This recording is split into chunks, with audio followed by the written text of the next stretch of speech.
Hello, and welcome to a new episode of the Burning Question series by Fantasy Football Scout. In this series, Pras and Sonaldo talk about the key hot topics for the week. I am here in sunny California. It is about 6:12 a.m. in the morning, and this is how much I'm dedicated to FPL and love FPL, but I'm very, very excited to be speaking FPL with my good buddy Pras from the other side of the world. Pras, how are you doing after a very long and fun game week? Yeah, it was long, fun. I don't know, but I'm doing all right, man, and love your dedication. I'm sure everyone's delighted that you're on and you've been able to make it. Yeah, I mean, look, we're going to talk about this game week. Normally, we don't do a game week review. This is more about pertinent questions that we're facing. But I think before we start to our main topic, which is going to be the Villa assets, I think it's good that you and I just kind of talk about. We both didn't own Bruno, right? And you had Kane going into the game week. I had Ronaldo, and I just kind of wanted. A lot of people would be in this dilemma. Some may have not gone Bruno. Some have actually gone. And by the way, not to take away anything against anyone who has gone Bruno. It's an amazing pick based on the information that we had at the time. But I think they will admit that circumstances slightly played in their favor in the sense that had Leicester had a double, maybe they would have gone Maddison. If Ronaldo was completely 100% fit and there was no injury doubt, then they would have thought, Bruno is not so great when Ronaldo starts. And so things could have been different. So you tell me, how did you think about the game week? It was a tough one to accept, right? Because I think if you look at our ranks, we're guys. By the way, this rank has not been fully updated. I think I'm around the 20 something K around. So basically, I had a 10K drop, and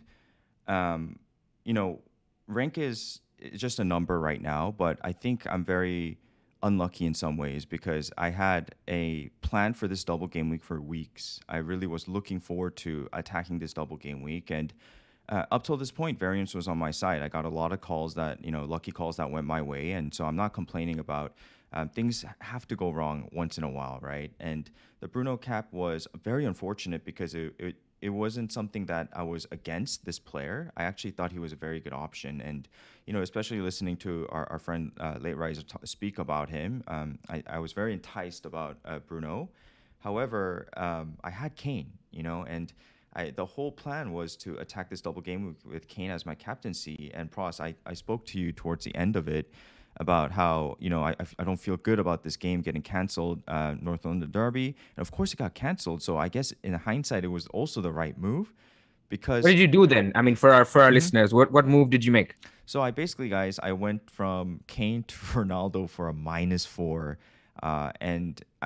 Pras basically put it best. He said, okay, you're taking a -4 insurance because we knew his EO was above 100%. I do believe he was just above 100. So I think it was a strategic move to kind of defend, but actually it didn't go my way. So it just happened that way. How about yourself, Pras? What happened to you? Let me come to myself. Let's talk about your decision making first. So what was the other transfer? You went Foden, right? For Son. Son to Foden, exactly. Yeah. Okay. So I mean, first of all, I'll start off by saying you were very unlucky. You were nicely set up for the double with Son and Kane. And we saw from the Leicester game yesterday that it was going to be open. There was going to be goals and Kane looked great. So to start off from that, and look, this is not kind of us saying, oh, we were both unlucky and we did badly. It's fine. There will be game weeks where you get lucky. There'll be game weeks where you don't. There are game weeks where you take informed decisions. And I think really the people who've gone Bruno, who've captained Bruno, have taken informed decisions. And actually, it's not lucky at all. I'm talking to the people who didn't go Bruno. So for them, there was a little bit of, you were planning for something like you did, Son and Kane, and then suddenly the game is off. And so now your thought process was, how can I think originally your plan was just to do Foden, right? And basically that was, I think, a very good move. Many managers like Hall of Fame #1 Tom Stevenson has done the same move, which is basically Son to Foden, because this week, as we know, everyone is now looking at City assets. So you basically made that move 1 week ahead because who else were you going to get? Maddison didn't have a double. Rafinha didn't have a double. Coutinho, you could have punted for a week before, but again, that was no more than a punt. So basically, unless you go a Foden, which is a long-term move, or you go for basically instant gratification with Bruno.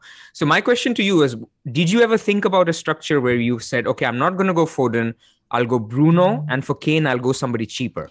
Absolutely. That was my first option. So this is why I Okay. feel even worse about this situation, because it was very simple. For me, I had Kane.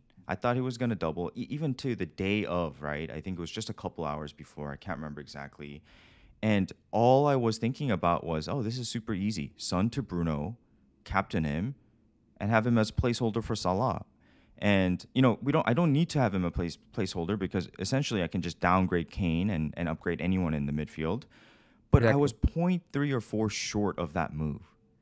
So, first of all, if all of us went Madison, that would have been a game changer as well, because Bruno's ownership would not be this high. I think it was above Oh, I 50. don't think many Yeah. people, to be honest, other than Late Riser, who we had this separate discussion with way back early in the week before Leicester's game was cancelled. Everyone, including myself, was going to go Son to Madison. I don't Exactly. think there's a question about it. Now, would Madison have done well in a double? He also scored yesterday, possibly. But what that would have meant is the captaincy would have been a lot more concentrated on Madison rather than a Ronaldo. I mean, and that would have been, again, this is where people who didn't go Bruno were slightly unlucky, because then that would have concentrated there. And even though Bruno would have hauled, not many would have had him anyway. So that's where I think it was the perfect storm of Ranić saying Ronaldo is fine, which completely turned out to be false. Bruno basically doing really well. The formation change. So that's where the sense and the educated gamble that people who had Bruno won, and rightly so. I think I'm really happy for those who went there. And he was not that highly owned. So you and I, we've had 7-8K rank drop. It's not the end of the world. It's the opportunity of those who went Bruno and profited. Look, I think well done to anyone who did it. Anyone who didn't go there, it's not the end of the world. It's not a big rank drop. Don't think in this fantasy world of, had I gone Bruno, my rank would be 4K or this. It's all right. Given how the season is going to pan out, there's going to be lots of doubles. There's going to be a lot of people who will basically go for a captain that has a double game week. Some will pay off, some will not pay off. So I wouldn't worry too much. Don't let it affect your future decision making.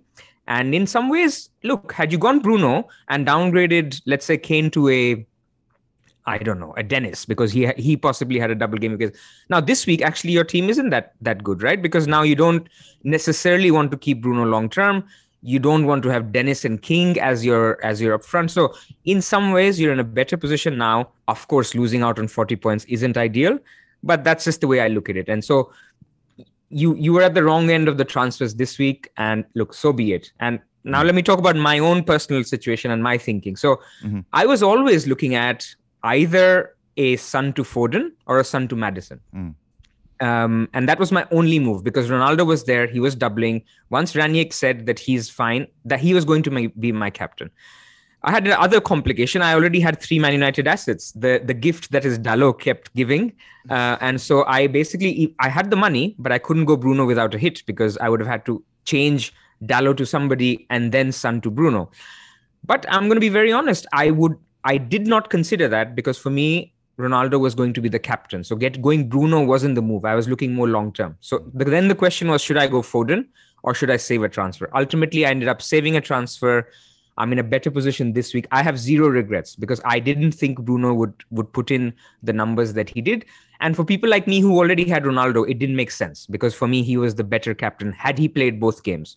Hindsight can be whatever, but I stand by that decision. So we wanted to spend the first 10 minutes of burning questions just doing a little bit of introspection. Usually we don't spend too much time on the last game week, but I thought, Sonaldo, it's good to talk through it, go through our pain of not having the captain that banged. But look, you and I have been reasonably lucky over the last few weeks. I think you and I both didn't own Salah when he missed the penalty, right? Is that correct? Yes, we were. I forgot about that. So we were lucky there. We both owned Bowen last week when someone Antonio, and it was a really 50-50 decision. So everyone can think back at instances where they've been a little lucky. And look, if this time it hasn't gone your way, it's not the end of the world. There'll be lots of doubles. You can make up your point. So that was our little bit of a thought process of how we thought about Bruno and how we ended up. I think we're both under 30K, 20-ish K. So, Yep. Very well placed, as I was telling you, with chips in hand. I think both of us have 2 free hits in hand. It's a great space to be in. And anyone else who's got a wild card, 1 free hit at least, you guys, you're all well placed to have a massive rank boost.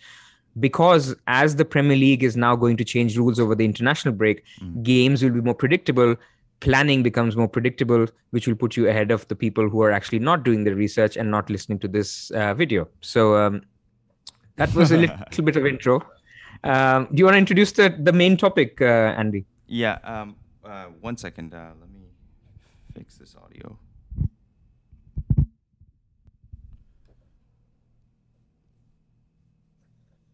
Okay. So for context, yeah. Okay. So today, appreciate you kind of speaking through, your ideas and what happened. And, it's very easy for us FPL managers to kind of think about the bad case scenarios instead of all the good stuff that's led up to it. And again, still a long ways to go to the end and a lot of doubles to be played. So, keep going, keep making the right decisions. The outcome is the outcome. You can't control the numbers. All you can do is control how engaged you are and what decisions you make. So, continue to keep playing, guys.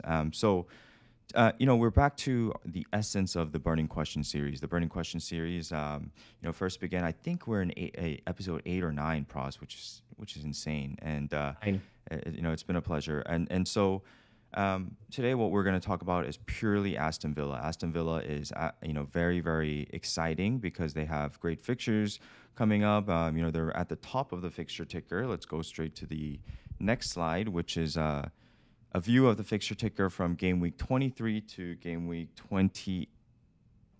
Game week 30. Yeah. So that's about 8 game weeks, which is another great kind of thing we do on the Burning Questions to kind of look long term and process. Obviously a veteran that likes to do this and something I enjoy doing as well. So we see at the top Aston Villa, Everton, Man City as we spoke, Brentford, Leeds, Wolves, and at the bottom we have Chelsea, Leicester, Arsenal, Tottenham, and Brighton for the podcast listeners. So again, the very top is Aston Villa, which is why people are speaking very highly of them. And because Aston Villa and Man City are up there, people are even speaking of, a wild card this week, which I don't think is the right play, even though I did think about it too, because of the uncertainty going around. Any quick comments on the fixtures that are you want to say anything about? No, I think what we want to bring out is why we need to be thinking about Villa regardless of the double situation. So let me first explain the double situation. They have a fixture against Leeds and they also have one against Burnley that can be rescheduled. And this could happen on the round 4 FA Cup weekend, which is basically the weekend just before the game week 24 deadline. So what we think can happen is either if that fixture is scheduled for that round 4 weekend, which is basically Villa Leeds and Watford Burnley, one of 2 things can happen. That is announced, let's say, either today or tomorrow. Today, by the way, timestamp this, we're sitting on Thursday afternoon. So either it's announced later today or tomorrow. In that case, it'll be a double game week 23 with a game now this weekend and another game, the second game, 2 weeks from now, basically after the winter break, which is going to be an odd one, but we've been through enough odd stuff this season already. If the announcement happens after the deadline, which is tomorrow, then we think that the FPL game would basically move the deadline forward a little bit. And what will that mean? What that will mean is game week 24 starts at the same time as the round 4 FA Cup weekend. So in that weekend, you will have, as I said, Villa and Leeds playing, as well as Burnley and Watford playing. And then you have your normal game week 24, which you see on the ticker here. So therefore, for example, Villa could conceivably have a double game week 24 of Leeds and Leeds, which is not something we've seen in the past, but here we go. And so that's the reason why we're talking Villa. Villa could have a double in 23 or 24. And they're the only team with Arsenal, of course, that have a confirmed fixture in game week 30, which is the big blank. Mm-hmm. That is the FA Cup quarterfinal week. So Villa is a team that is interesting for so many levels that we want to talk about it, and they're top of the fixture ticker. And you add the fact that they've got Coutinho and Dean nice signings that are going to revitalize the team and make them all the better. So this is basically the context of why Villa is the burning question on everyone's mind. What should we do with their assets? Who are the guys to pick? And when should we do it? This week or next, depending on the double. Correct me if I'm wrong, Pras. If we're ideally free hitting in game week 30 and Villa's fixture is announced for game week 30, free hitters would not actually want them to be playing in game week 30, right? You're right. But it's the optionality, even if you have the free hit. Because remember, last year, what happened with the free hit in game week 30 is some random teams were also allocated a fixture because they had old postponements. So those who will remember will know that Tottenham and Villa, who were both out, so they were supposed to have a blank, but basically a week before because they were both out of the FA Cup, they ended up playing in 30. So you want to have the optionality. You never know. You're leading up to a game week 30 where you plan to free hit, but a couple of other fixtures are basically rescheduled in that week, and then your team looks reasonably okay. So having a Villa asset is never you shouldn't say that because I'm going to free hit in 30, I can ignore the Villa assets, because you have games like Leeds, Newcastle, Watford, Brighton, Southampton leading up to it. So I think these are two separate discussions on whether you free hit in 30 or not. But for now, it's good to know that they do play, and you have the option whether you free hit or not. Okay. So what we're going to do, guys, is as we speak through Aston Villa assets, we're going to first talk about defensive stats as a team from when Gerrard took over in game week 12. So basically, we have a good, decent sample size. Gerrard's been around for a while now, and he's been fantastic so far. And then what we're going to do is look at the attacking stats as a team. So we're going to compare how they did defensively and attacking. By the way, they've had some tough fixtures throughout this period, and their fixtures about to get good. So it's very interesting to kind of analyze these team statistics, and then we're going to kind of look through their average positioning versus Man United and how they may set up moving forward.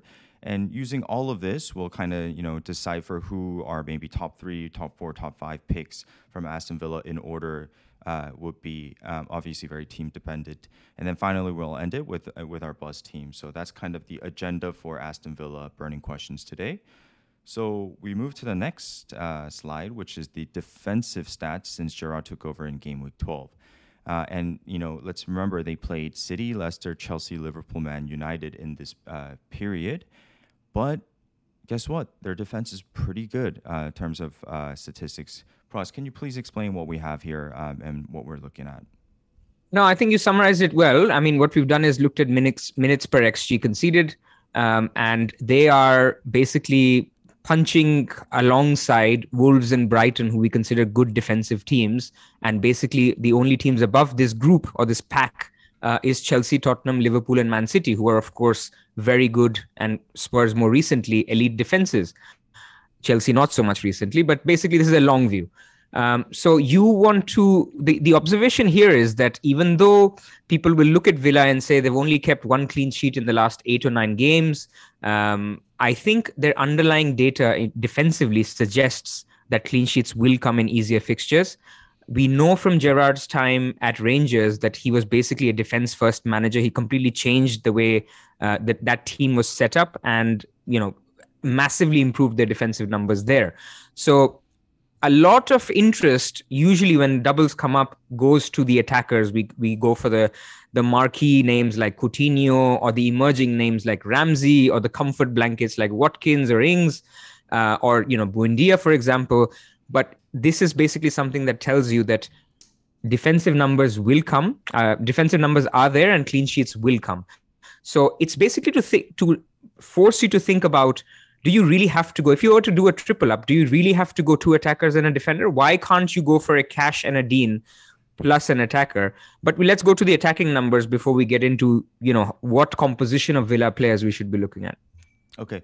So we move to the attacking stats table. And again, this is team attacking stats from game week 12 since Gerrard took over, as I mentioned. So what we see here is actually as Pras mentioned, we were very excited about double game week attacking assets, but as a team they have not been as good as they look, because they actually looked like a very good attacking team, but from a statistical point of view, maybe not at the very bottom, but definitely at the bottom half of the Premier League. So Yeah, Yep. again, what do we have here, Pras?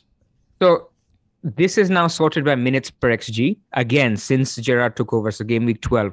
Now, you may attribute this to the fixtures. Like you mentioned, they've pretty much played all the big guns, Liverpool, Chelsea, Man City, also played other teams like Man United, Leicester, although those aren't defensive powerhouses. But what I would say from this is Villa is actually, their attacking numbers are average. I mean, they look very good on the eye, and this might change with Dean and Coutinho. So we're not certainly saying that, look, their attackers are rubbish. But I would just, there is some merit in looking at 8 game weeks of underlying data and saying that, look, fact of the matter is that they're overperforming their XG by 3.9, and they are in the bottom almost quartile for attacking numbers. So is it really the case for doubling up in their attack? Is that really the move? And what is that based off? Is that based on because Ramsey is so cheap and you might as well get him? Or is it based on the fact that Coutinho is completely going to revamp the attack and he'll be more involved in the goals?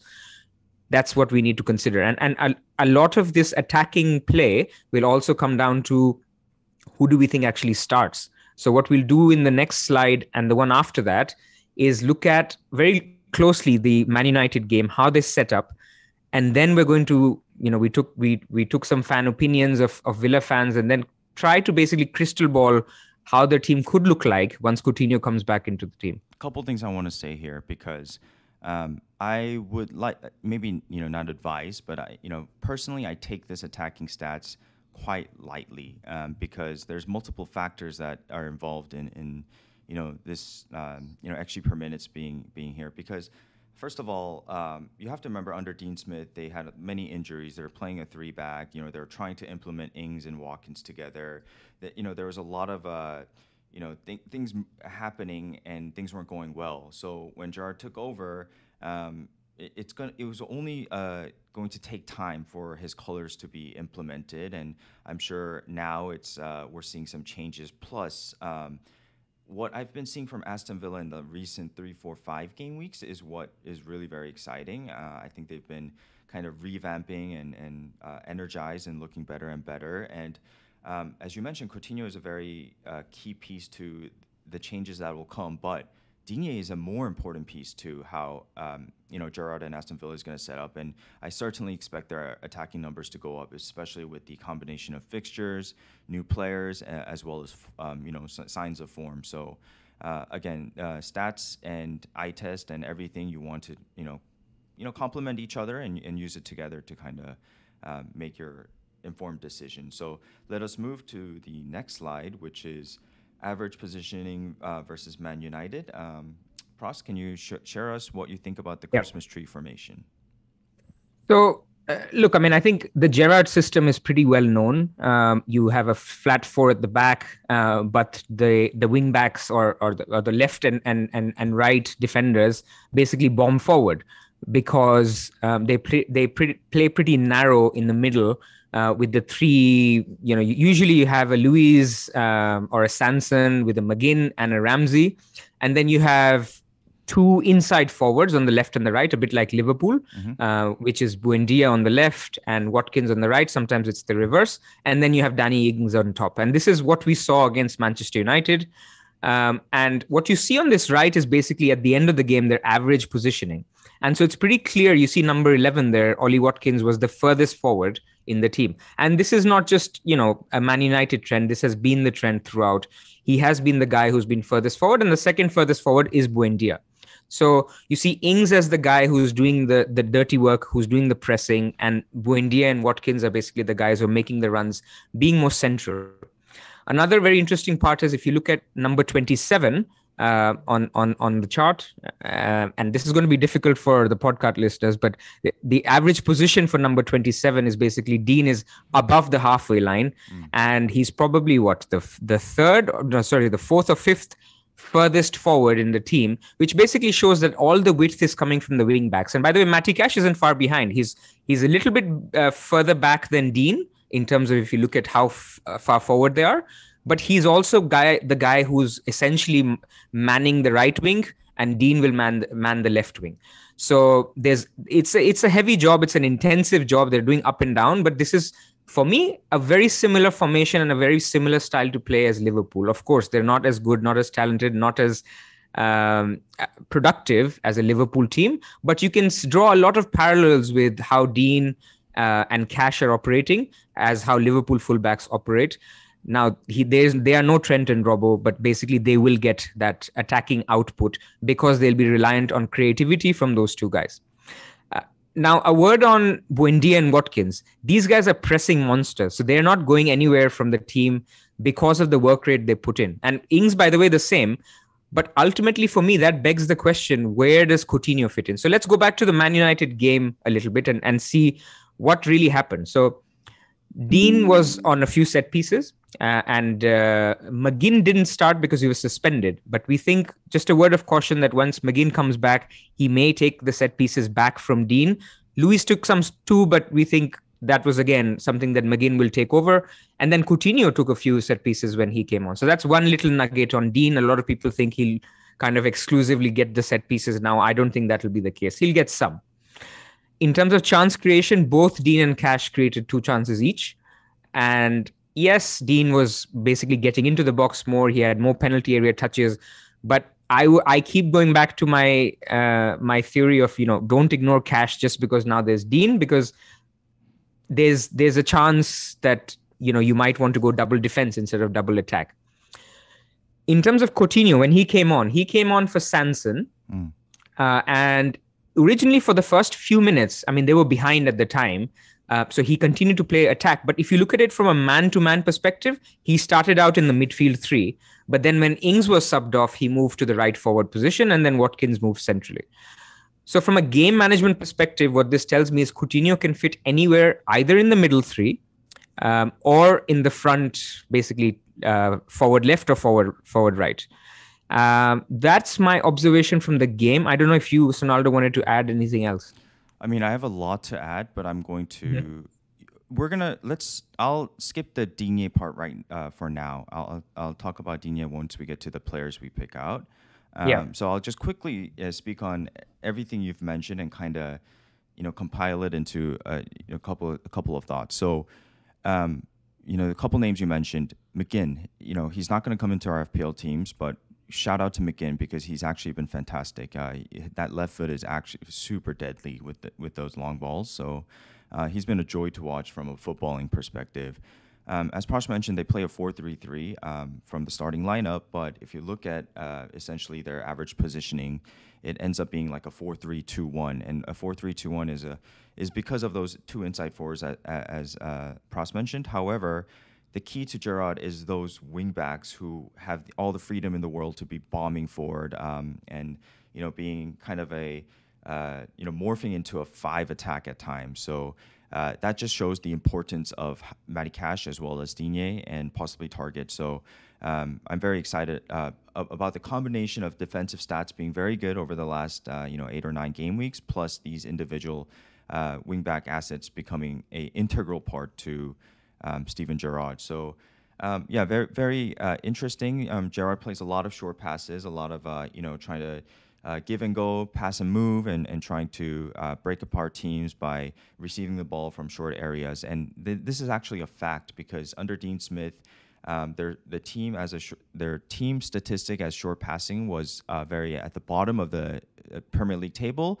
But now they're at the very, one of the top teams in terms of short passing numbers. So that just goes to show what Coutinho may bring to this team, as he likes to receive the ball, he likes to link up with mids, likes to link up with the wing backs, likes to he loves to do those one and give and go types of dribble and get out of tough situations type of thing. So from a tactical point of view, this is what they're bringing to the table, which brings us to the conclusion that it's very difficult to pick out the right attacking asset because there's so many and they're gonna get rotated. They have more than enough to be playing. I think they're missing maybe a Busuma type of character and another right back and possibly another center back to keep the team competitive and make everyone step up on another level. But I do think, as Prash, you mentioned too, that Danny Ings and Watkins is going to be rotated. I don't think both of them will play, especially from what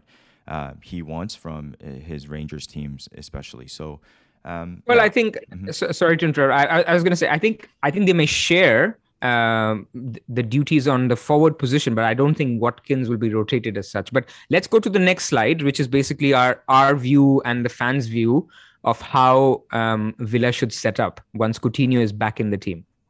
And then what we'll do, Sonaldo, is let's go through each player. We'll talk about Ings, Watkins, Buendia, Ramsey, Coutinho, Dean, Cash, and even Martinez, and then just give our one sentence each on what we think about each player. Okay, I'm actually pulling up the ideal team real quick. Sorry, guys. Mm-hmm. But can you speak on it, Pras? Okay, so when Coutinho comes in, as I mentioned, he could obviously take the middle three position. So you would have a Luiz or a Sanson playing as the DM. You have McGinn playing on the right, which I think, or right of the three, which is again, I think, a pretty much nailed position. So that leaves the left of the three, which is where Ramsey has been playing. It's a very box to box position, very high energy position, and he's been doing a fantastic job. But can you rule out the fact that Coutinho basically shares some minutes with Ramsey there? I don't think so. Some people do think that Coutinho could play there. Gerrard actually himself says that he could see Coutinho playing in the middle or in the inside forward position. Let's for the moment assume that Ramsey has nailed that position, and that's what we'll see in the lineup. That let's say the middle three is going to be Ramsey, McGinn, and Luiz or Sanson. And then in the front is where it becomes interesting because Coutinho will take one position. Buendia is not going anywhere given how he's been doing. That basically leaves one slot up top for Watkins and Ings. Now, I genuinely think that Watkins will play no matter what. So when Ings plays, Watkins will play to the left or the right. And by the way, to those wondering, it doesn't impact Watkins' numbers at all. As we saw from the Man United game where he was playing on the right, it didn't impact. He was still the furthest forward. So for me, that's irrelevant where Watkins plays, or less relevant. So Ings will, for me, then share minutes with a Coutinho if that was the position, because Buendia is not going anywhere and Watkins isn't going anywhere. Now, Coutinho could come in and out, given he could sometimes play the Ramsey role, sometimes he could play the Watkins role, where Watkins will then move up front. This is where I question the Coutinho, the Coutinho love, because he's basically a little bit gaining match fitness now. This international break will help a lot because he will gain that fitness. Now he knows what it takes to be in this Villa system.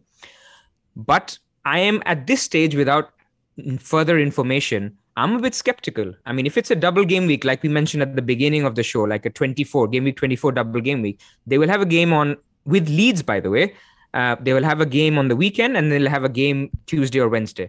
2 games against Leeds, those are high intensity games. I mean, even Pep plays his fittest players against Leeds because that's just the amount of energy needed to play them. I can guarantee Coutinho is not playing both those games. So this is what people need to think about. Now, I guess we've spent a little bit of time on Coutinho, so let's complete it and get your views on Coutinho.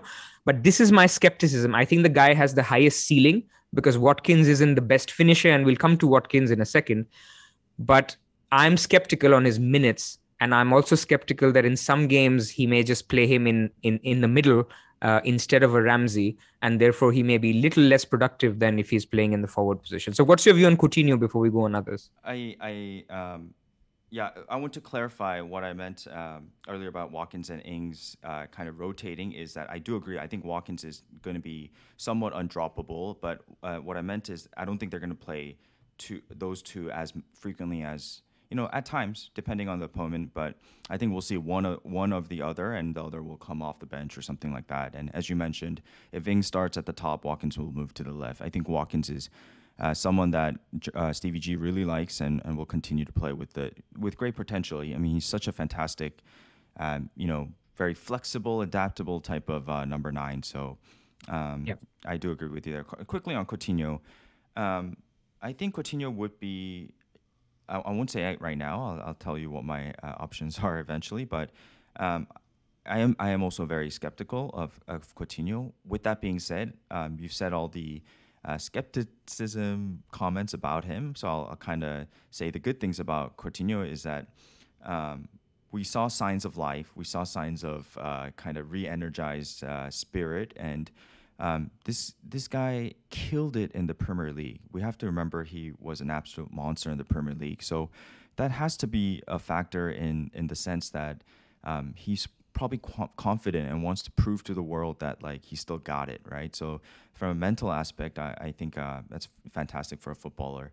He's a left-sided winger that wants the ball, asks for the ball, demands for the ball, and I think this is very good for both Watkins and Digne, and the entire left side of the Aston Villa, because I think they're going to start attacking a lot from the left zone.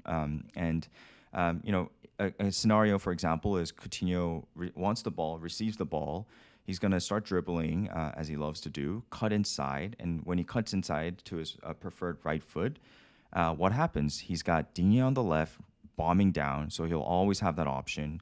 He can switch the play around and move the ball to the right side and find someone like Matty Cash on the other side.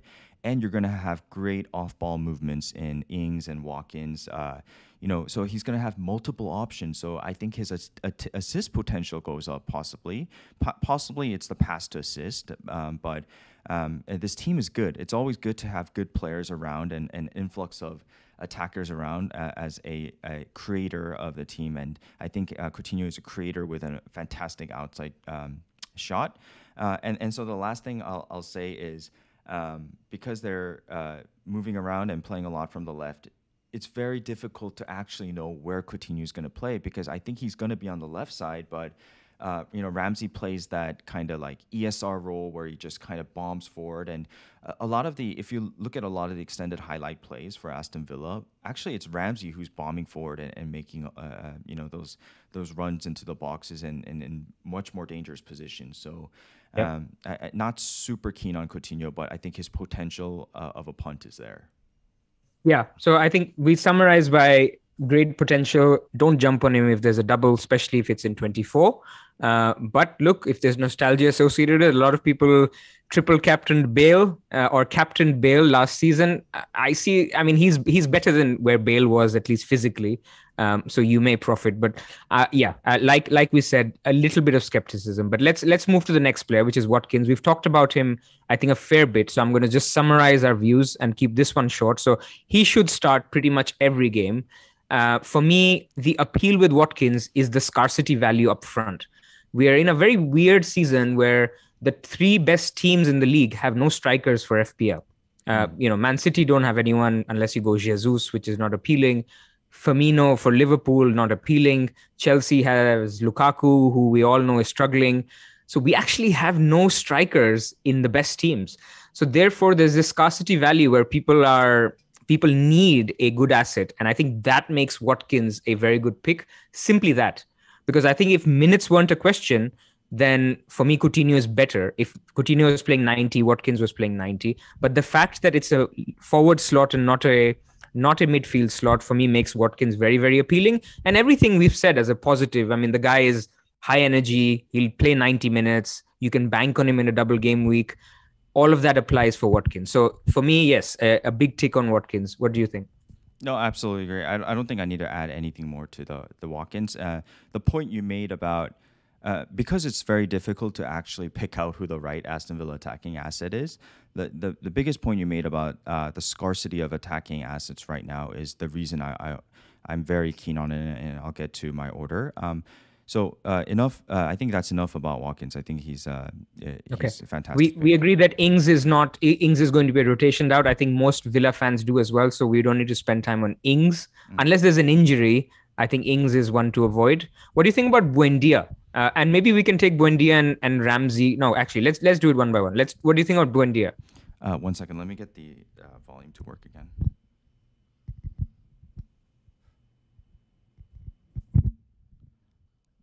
Okay. So Buendia. I think Buendia is someone I would not go to. Again, rotation risk. Sorry, Aston Villa fans. His potential is amazing. I'm a very big fan of Buendia. I think he has the potential to become a great player. Why are you sorry for that?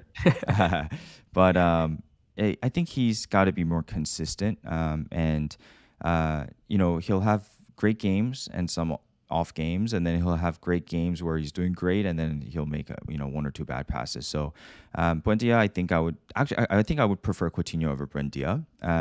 Ramsey is one that interests me a lot.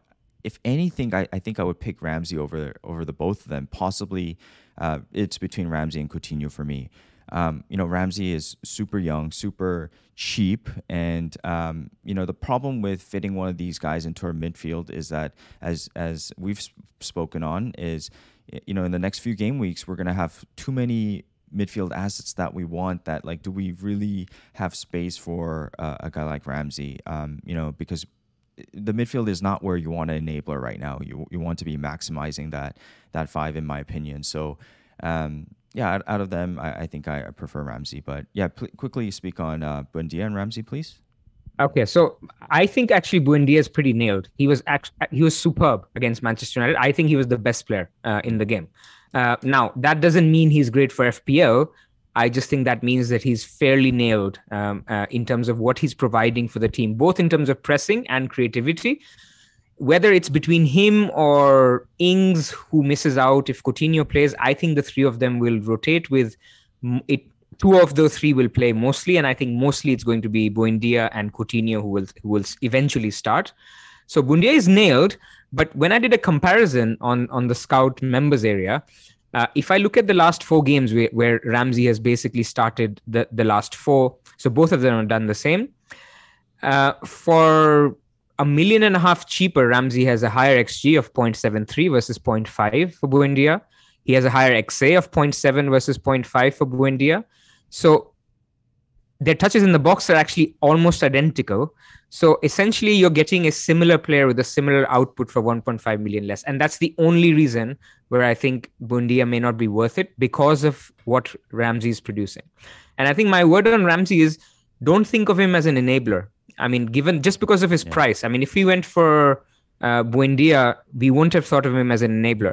It's just a gift. And then now I know people are reluctant to do it because we're in a season where there's only one real premium out there. And then people think, where am I going to spend my money if I have a Ramsey as my 5th midfielder, and then I have, one cheap attacker as well, whether that's Broha or a King. I don't want a premium defense anymore because, the Chelsea defenders aren't that great. Where am I going to put my money? And that's basically the reason why people think, okay, let me just go Coutinho instead of Ramsey. I think I agree with you. Ramsey is the best option and he's a playable option. But when we will come to my ranking, for me, he's still not the 3rd best asset. For me, cash is a little bit better than him if you were to go for a triple up. But let's go to defense now.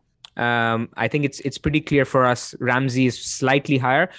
But we reiterate that we're only putting Coutinho at, not at the top of this list simply because of the minutes risk about his fitness. And if there's an imminent double game week, I think 3 weeks down the line, if you see Coutinho starting regularly, he's actually being able to be fit for 90 minutes. There is no question that he's the best attacker in that team. So it's a little bit of we're not giving our best answer, but we have to use the information we have now, which is he's not quite match fit. He may take a couple of games to get started with the team. So you can't rule out 60-minute subs or 30-minute cameos in the next 2-3 game weeks. Okay. So that's I think on the attack. Yeah. Guys, so I'm traveling, so I'm actually podcasting from a hotel room. So there's some technical issues. I think it's okay right now. Quickly, let's speak on the defense, get to our rank, and then our buzz teams, Pras, in the last few minutes. But as I try to fix this, if you don't mind starting the defensive conversation, I'm going to go turn this on and come right back. So go ahead, Pras. Okay. Yeah, fine. So in defense, as we've looked at the numbers, the underlying numbers for Villa are great. I wouldn't get turned off at all. I think clean sheets are coming. And I think between Dean and Cash, there's no doubt that Dean is the better asset. I mean, Dean is an elite FPL asset, despite people's memories of him trolling you on a double game week or whatever. I think for me, that's irrelevant. Past information. He has been bought to upgrade Target. He's not going to be rotated with him. He's basically taken that position. Does that mean that Target will play 1 in 10 games? Maybe, but you can't account for that. So for me, rotation risk is not into it. If you then add the fact that he's a little bit further forward, he's a better player than Cash. For me, Dean is the number one asset to go for. We're going to talk at a little bit later on what is the time. Do you get Dean this week or you get Dean later? But I think for me, is the number one defender to get. But I do keep saying that, Matty Cash isn't a bad option in himself, because I think Villa assets will be over 100% EO if there's a double game week, and Villa defenders, I mean, because everyone will plump for Dean.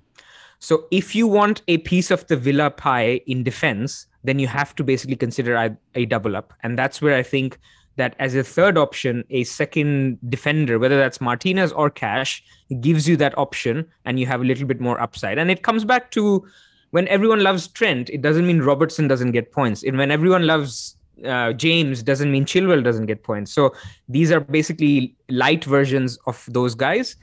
But for me, Cash is also a very, very good option. And just because people have money in midfield that they want to put, if you're not going to captain a Villa player, let's talk very practically. If Villa have a double and the double is with Leeds, and Leeds also have a double by definition, then would you captain a Watkins or a Rafinha? For me, it's Rafinha.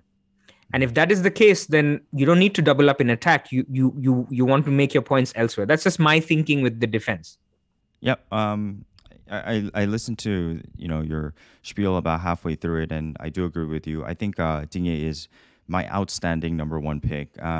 Let's remember Digne is one of the proven and best Premier League left backs, full backs, and wing backs in the Premier League for a while. So at Everton, he was a key instrumental piece to their team and was involved in a lot of plays. Set up DCL for 4 assists last season, and he has tons of key passes, touches, consistency. He's got all the attributes for demanding Premier League. So I really like Digne. I think the problem with Digne, Pras, is that a lot of people will worry about his rotation minutes and with Target. And I'm not sure if you mentioned it, but I do think that out of 10 games, Digne starts probably 8 or 9 of them. So he's the ideal kind of wingback to what Gerrard wants. Target is a great passer, by the way. Last season, he ranked second in terms of key passes after the great Jack Grealish. And he's also had second in terms of passes into the penalty area and final third. So Target is a very good progressive passer. However, with that being said, he's only had 2 assists last season. And this season, he's had the second most successful crosses for the team, but only 1 assist. So he's not giving you attacking returns. Basically, he's a decent fullback in the Premier League and for Aston Villa, but not. I don't think a key piece to a top 4, top 6 type of team. So that's why I think Digne is a level above Target and will be a key part. Sorry, you're comparing him with Target or Cash? Target. I'm comparing him to Target. Okay. Yeah. So I think we agree there. Target's not coming into the team. He's been upgraded, and I agree with you. 9 out of 10 games, Digne will start. Yeah. And so, Digne, the last 3 seasons, he really didn't play this year, has had 18 goals, 4 assists, and 132 attempted crosses, which is after TAA and Robertson. So he's very, very attacking, fantastic crosser of the ball. And, his style is very aggressive, very risk-taking.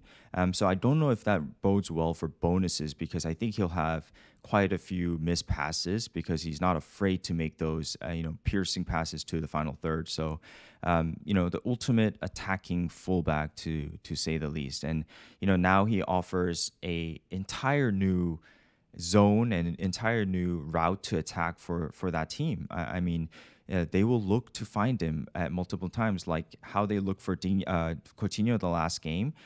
When things aren't going right, especially because you can't just think of best case scenarios. There's games where you're stuck. There's a low block. You don't know how to penetrate through the defense. So at that time, you swing the ball around like Pep does a lot and try to find good fullbacks. And Digne is going to be there on the left, ready to receive passes. So with that being said, let's pick our order and go to the bus teams.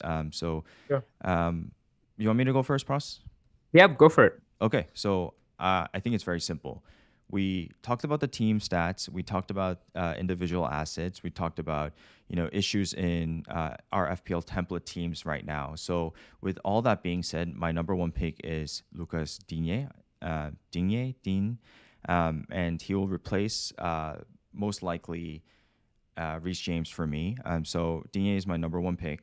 My number 2 pick actually is very interchangeable with number 3. So I kind of want to put number 2 and 3 together, but I will go with number 2 as Watkins because of the fact that I like him as my route to that attack, plus I need another striker, and my last pick is going to be actually Coutinho or Matty Cash. So I actually think I might double up on the defense, but because I would rather double up on the Man City defense, I don't think I'm going to do Matty Cash, but my third pick would be Coutinho or Matty Cash.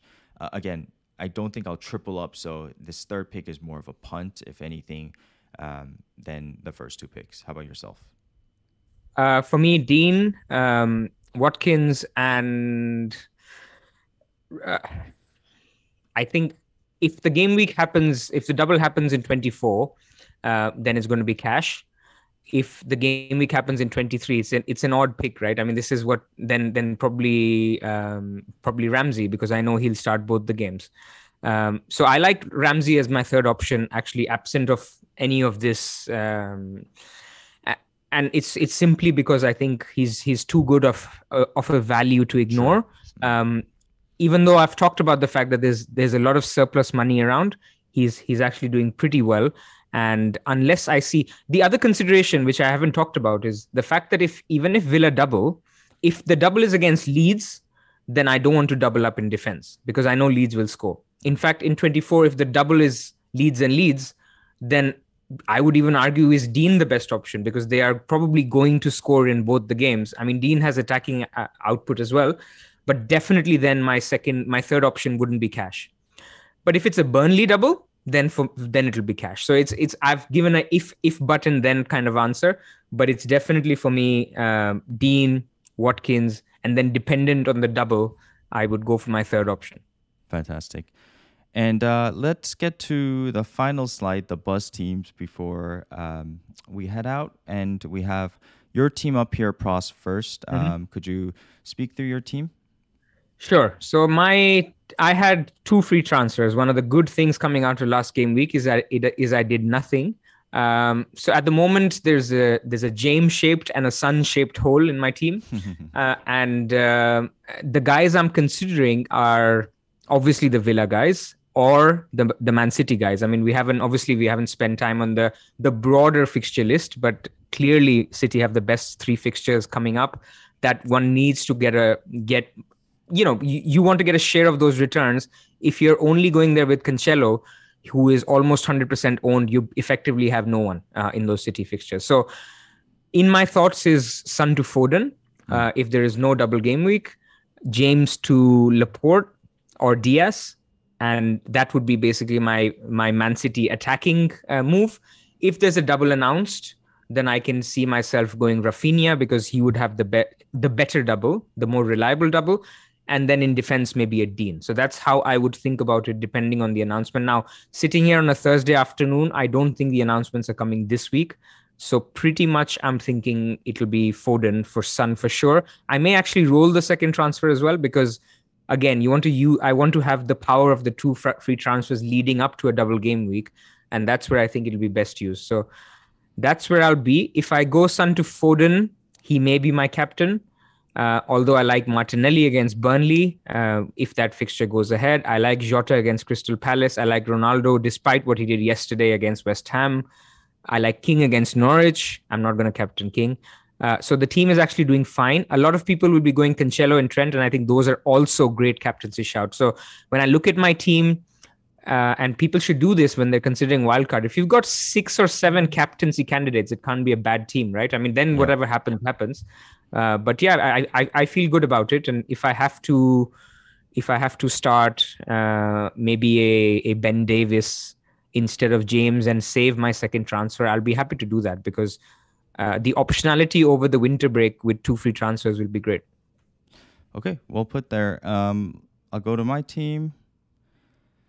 So for the podcast listeners, I have Ramsdale, Alonso, Cancelo, Trent, Saka, Bowen, Foden, Jota. So it's a 3-4-3.